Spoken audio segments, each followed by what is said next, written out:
I'm standing beside the Lumpkin Cobb column that was made in New York in the fall of 1858.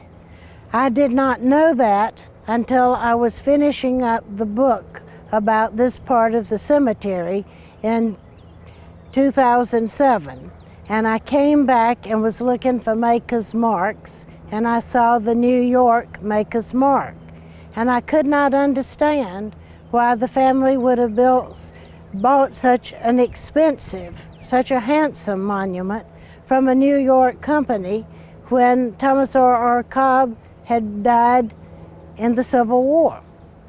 But then Sam Thomas, who's a curator of the Thomas R. Cobb House, found letters written by Thomas R. Cobb that stated that this monument was being made in New York, as he wrote, and that the fence was going up around this lot and his parents' lot, as he wrote.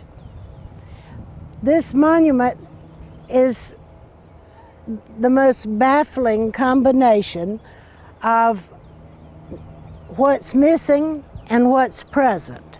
For instance, there is no inscription on this column for Joseph Henry Lumpkin, the father of the big family that's buried here, or for his wife, Calendar Lumpkin.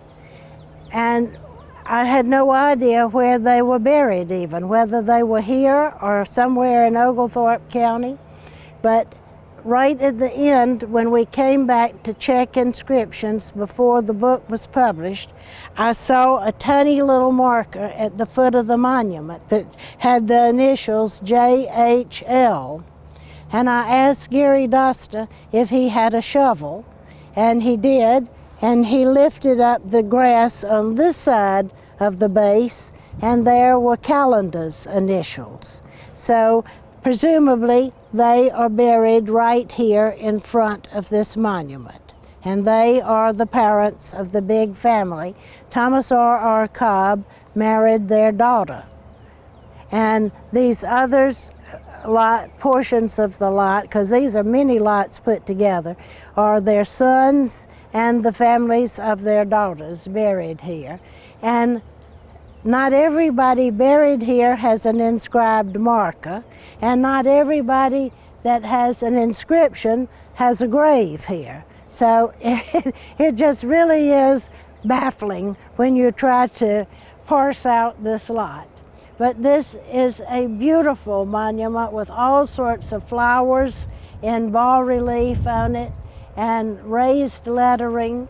And there've been vandalism on this lot just as on other lots. You may see figures that are missing their heads. That was done in 1963. So vandalism isn't just recent. But it is Tom Cobb.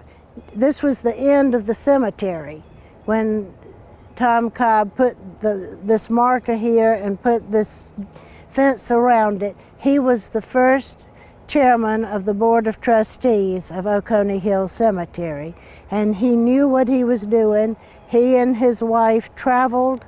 They knew what a natural landscape cemetery was and how you were supposed to adorn the lots, and they were doing that. They had already placed this long before his death.